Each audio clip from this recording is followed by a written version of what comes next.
Good afternoon, my many friends. We are from group 5. We are going to present about the material that is called vocabulary.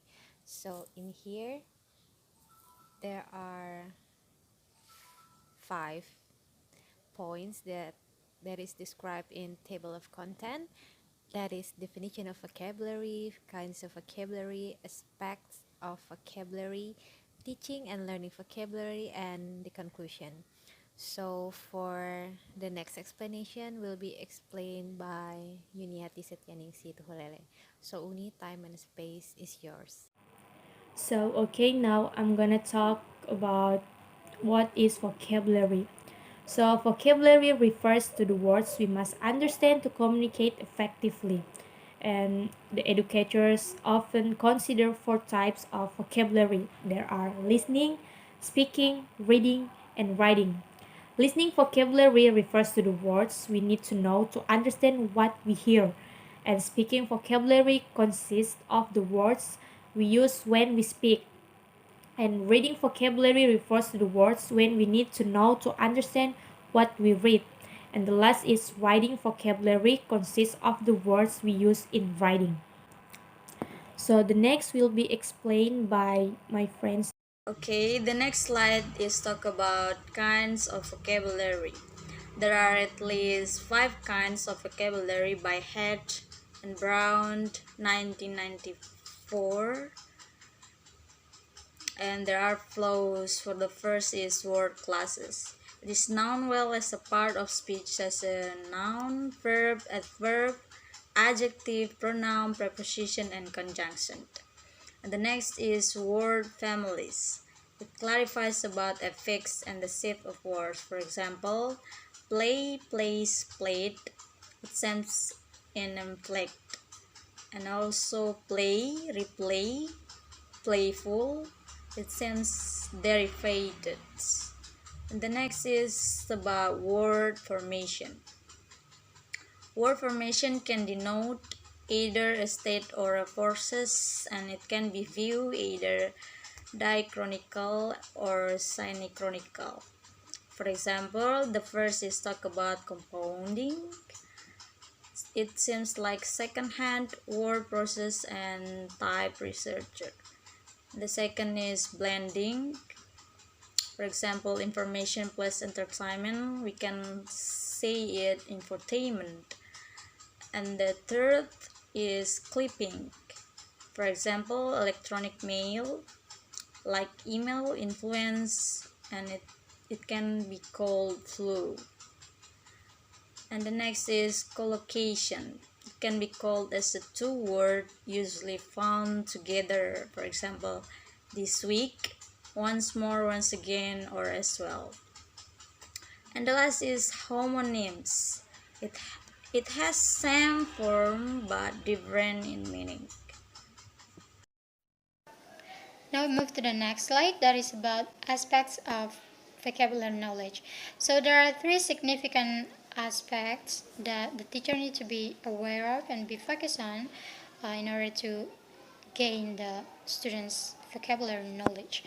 There are form, meaning, and use. So according to Nation 2001, the form of a word involves the pronunciation or the spoken form, spelling or the written form, and any other word parts that make up this particular item, such as prefix, a prefix, root, and suffix. So Nation also stated that meaning encompasses the way that form and meaning work together. So in other words, it's like about the concept or the or what items it refers to or word.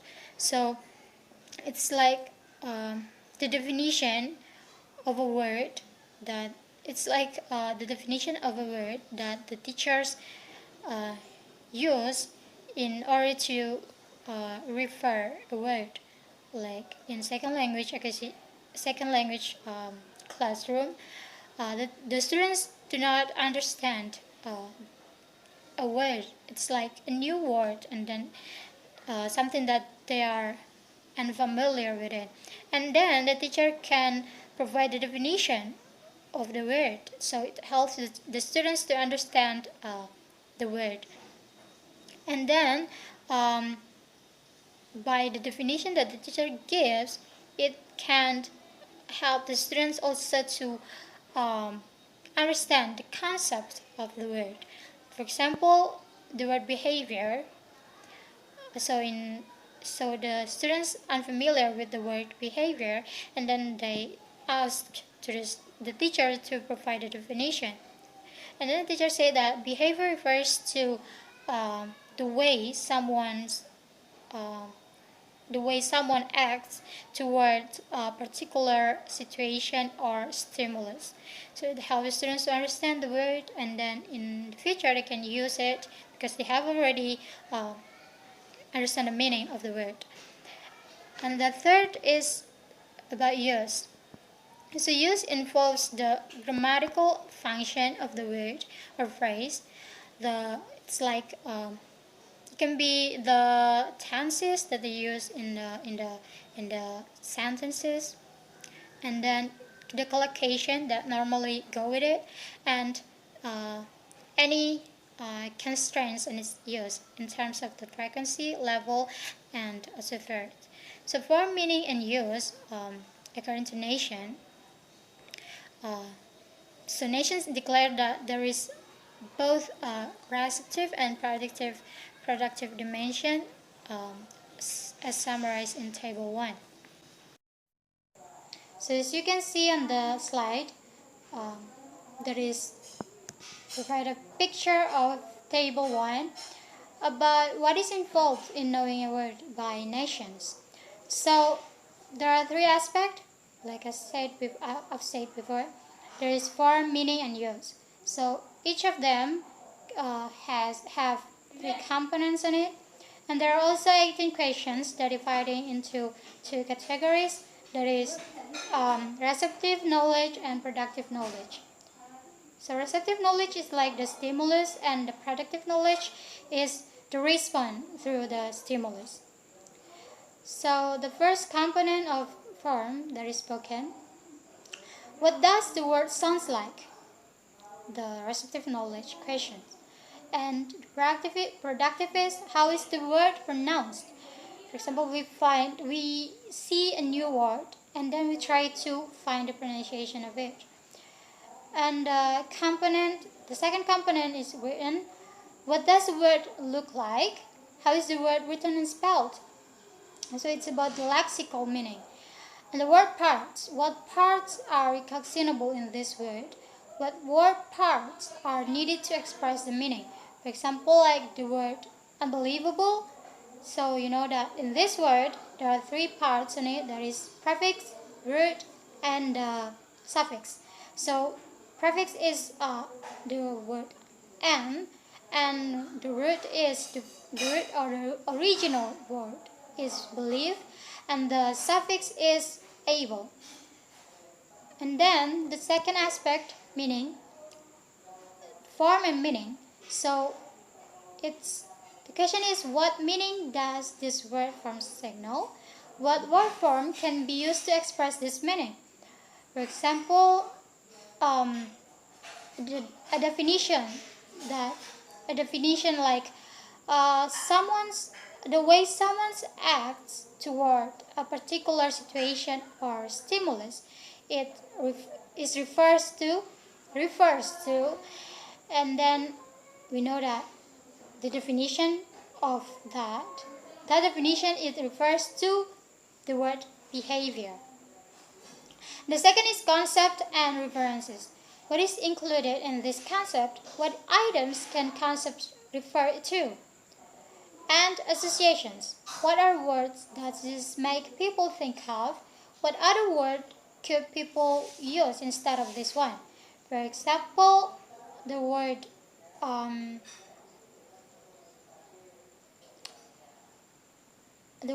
strange. Instead of saying this is something that strange for me. Instead of saying that, you can say this is something that unfamiliar for me. It's actually meaning it's similar, something that not known, but instead of saying that, you can use the unfamiliar. And the third is use. The first component is grammatical functions. In what patterns does the word occur? In what patterns must people use this word? For example, the students create a sentence that use simple past tense. Then they use the verb one on the sentence. Well, we know that the pattern of simple past has to use the past version of the verb. For example, the word is do, the verb is do, and then we have to use did instead of using do. And then next is collocation. So what words or types of words occur with this one? What words or type of words must people use with this one? For example, when you want to create a phrase that contain nouns, noun or pronouns on it, then you have to put the adjective on it. It can use the other types of part of speech. It has to use the adjective because adjective describe the noun and pronoun. For example, like the phrase red chair, etc. And the last is constraints on use, such as register and frequency. So where, when, and how often would people expect to meet this word? And where, when, and how often can people use this word? For example, like the common and uncommon word. Common word is like, have, has, or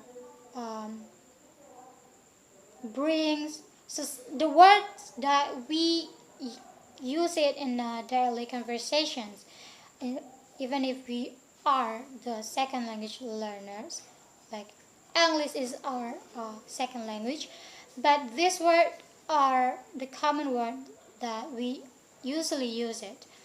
While the uncommon word is like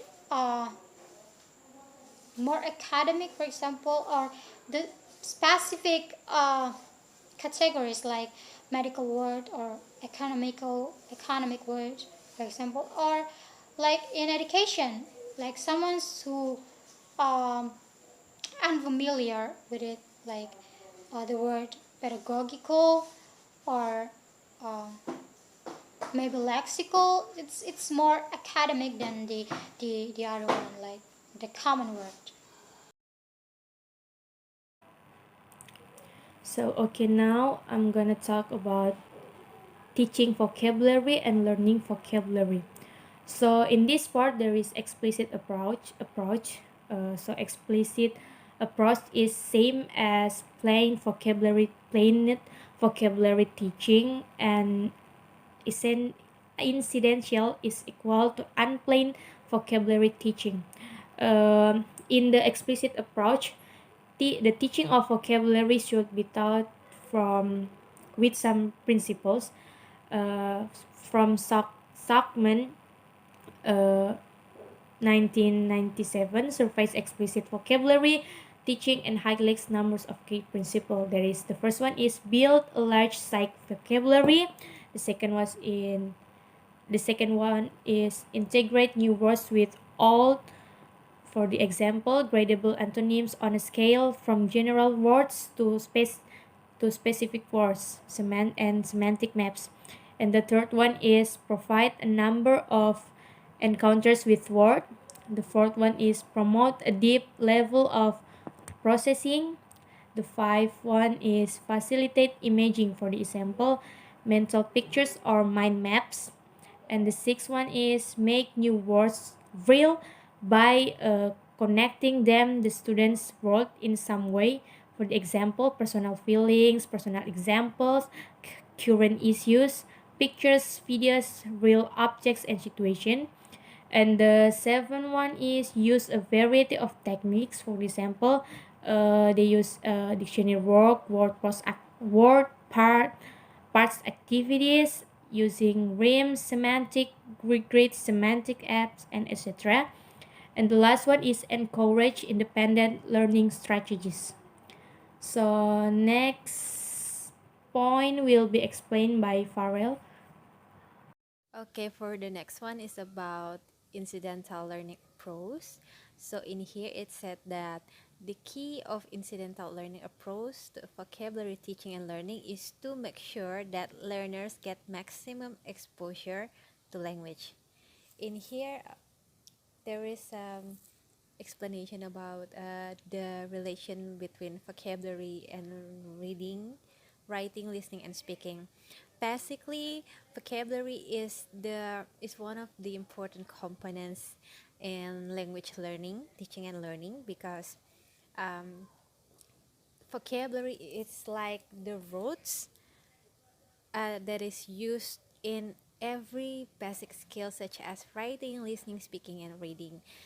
And also, in each of those skills, vocabulary always appear, and always um, vocabulary is always used in order to communicate, whether by spoken or written.